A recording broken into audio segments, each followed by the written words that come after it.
together to celebrate the robotics and STEAM education where science, technology, engineering, arts, and mathematics come alive through innovation, creativity, and problem solving.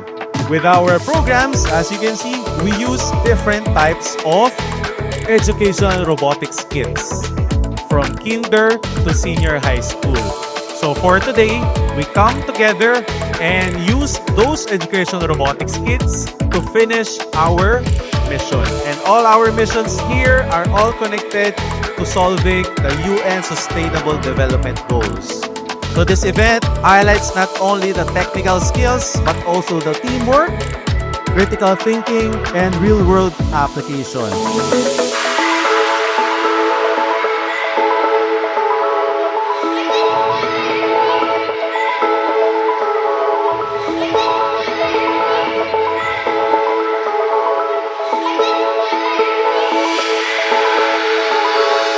You can really feel the spirit. But I wonder who will be the reigning champions after this competition. Will the reigning champion be coming from Luzon? Will it be from Visayas? Or from the beautiful Mindanao? Never ever underestimate today. Never underestimate yourself. Some of you here will become engineers, scientists, teachers, entrepreneurs, and leaders. But more importantly, we hope that all of you will become problem solvers with heart, innovators with values, and builders of a better future.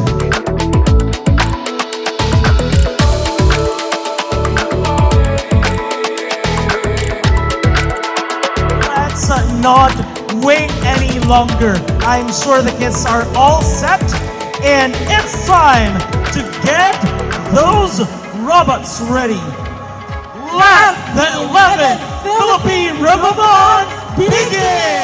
Good afternoon to our brilliant young innovators, our dedicated teachers, and our partners in education.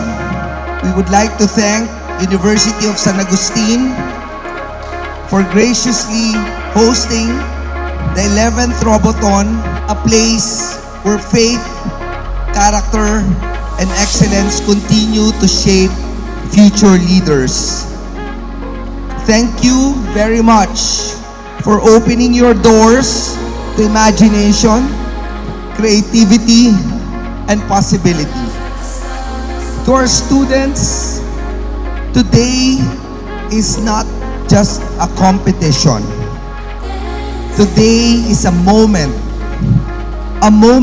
when curiosity becomes courage, when ideas take form, when you discover that you are capable of building something that did not exist before.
When you assemble a robot, write code, and solve a problem, you are doing something much bigger than winning a prize. You are training your mind to ask better questions.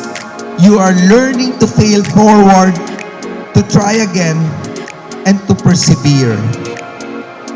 You are discovering that technology is not about machines. It is about people and purpose.